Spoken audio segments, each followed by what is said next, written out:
नमस्कार, मैं हूं दिनेश पाठक और करियर मंत्रा के इस एपिसोड में एक ऐसी कहानी लेकर हाजिर हूं जो हर भारतीय को गर्व से भर देगी।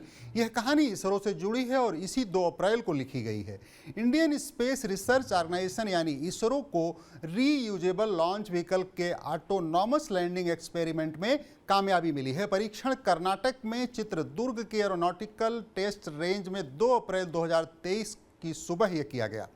आइए रीयूजेबल टेक्नोलॉजी को समझते हैं। किसी भी रॉकेट मिशन में रॉकेट और उस पर लगा स्पेसक्राफ्ट अनिवार्य रूप से होते हैं।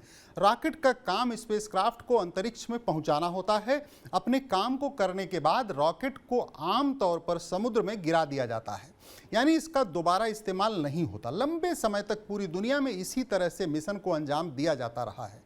रीयूजेबल रॉकेट के पीछे का आइडिया स्पेसक्राफ्ट को लॉन्च करने के लिए इस्तेमाल किए जाने वाले अल्ट्रा एक्सपेंसिव रॉकेट बूस्टर को रिकवर करना है, ताकि फ्यूल भरने के बाद फिर से इसका इस्तेमाल किया जा सके। दुनिया के सबसे अमीर कारोबारी एलन मस्क की कंपनी स्पेसएक्स ने सबसे पहले 2011 में इस पर काम करना शुरू किया था। 2015 में मस्क ने फॉल्कन 9 रॉकेट तैयार कर लिया जो रीयूजेबल था। इससे मिशन की कॉस्ट काफ़ी कम हो गई। इसरो का रीयूजेबल लॉन्च व्हीकल स्पेसएक्स से बिल्कुल अलग है। मिशन के दौरान स्पेसएक्स रॉकेट के निचले हिस्से को बचाता है, जबकि इसरो रॉकेट के ऊपरी हिस्से को बचाएगा, जो ज़्यादा जटिल होता है। इसे रिकवर करने से ज़्यादा पैसों की बचत भी होगी। ये सैटेलाइट को स्पेस में छोड़ने के बाद वापस लौट आएगा। इसरो का स्पेसक्राफ्ट ऑटोनॉमस लैंडिंग कर सकता है। इसरो अपने रीयूजेबल लॉन्च व्हीकल पर लंबे समय से काम कर रहा है। ये अभी अपने इनिशियल स्टेज में है। हालांकि परीक्षण में मिली सफलता ने इसरो को उत्साहित किया है। इंडियन एयरफोर्स के चिनूक हेलीकॉप्टर से रीयूजेबल लॉन्च व्हीकल को सुबह 7:10 पर 4.5 किलोमीटर की ऊंचाई तक ले जाया गया। इसके बाद वहां से लॉन्च व्हीकल को रिलीज कर दिया गया। इसने लैंडिंग के लिए इंटीग्रेटेड नेविगेशन, गाइडेंस और कंट्रोल सिस्टम का इस्तेमाल किया। सुबह 7:40 बजे व्हीकल ने एयर स्ट्रिप पर सुरक्षित लैंडिंग की। स्पेस एजेंसी का दावा है कि दुनिया में पहली बार एक विंग वाली बॉडी को हेलीकॉप्टर से 4.5 किलोमीटर की ऊंचाई तक ले जाया गया है और रनवे पर ऑटोनॉमस लैंडिंग के लिए छोड़ा गया है। इसकी लंबाई 6.5 मीटर और चौड़ाई 3.6 मीटर है। रीयूजेबल लॉन्च व्हीकल से फायदा क्या होगा?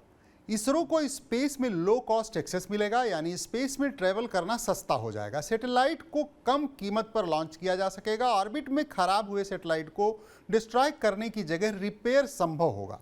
जीरो ग्रेविटी में बायोलॉजी और फार्मा से जुड़े रिसर्च करना आसान हो जाएगा। इसरो का व्हीकल कब तक तैयार हो जाएगा, ये भी सवाल लोगों के मन में है। इसरो का यह व्हीकल साल 2030 तक उड़ान भर पाएगा। भविष्य में इस व्हीकल को भारत के reusable 2 stage orbital launch vehicle का पहला स्टेज बनने के लिए स्केल किया जाएगा। जानकारी यह भी होनी चाहिए कि जिस स्पेस शटल में भारत की बेटी कल्पना चावला सवार थी, उस स्पेस शटल का नाम था कोलंबिया। उसने 16 जनवरी 2003 को अमेरिका के कैनेडी स्पेस सेंटर के लॉन्च पैड 39A से सुबह 10:39 पर उड़ान भरी। इसमें 6 और लोग सवार थे। 16 दिन तक स्पेस में एक्सपेरिमेंट करने के बाद 1 फरवरी 2003 को स्पेस शटल को पृथ्वी पर लौटना था, लेकिन पृथ्वी के एटमॉस्फेयर में एंट्री करते वक्त शटल जलकर खाक हो गई। नासा कि ये स्पेस शटल टेक्नोलॉजी दुनिया की पहली रीयूजेबल स्पेसक्राफ्ट टेक्नोलॉजी थी।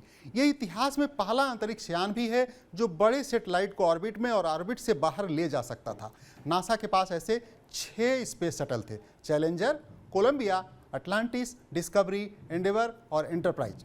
चैलेंजर और कोलंबिया हादसे का शिकार हो गए। बाकी स्पेसक्राफ्ट म्यूजियम में रखे हुए। एंटरप्राइज ने कभी भी उड़ान नहीं भरी। नासा का पहला स्पेस शटल मिशन 1981 में लॉन्च किया गया था। आखिरी मिशन साल 2011 में लॉन्च हुआ। इसके बाद नासा स्पेस स्टेशन तक एस्ट्रोनॉट को भेजने के लिए रूस के सोयूज स्पेसक्राफ्ट का इस्तेमाल करने लगा। अब प्राइवेट स्पेस एजेंसी स्पेसएक्स के स्पेसक्राफ्ट से एस्ट्रोनॉट को स्पेस स्टेशन पहुंचाया और वापस लाया जाता है।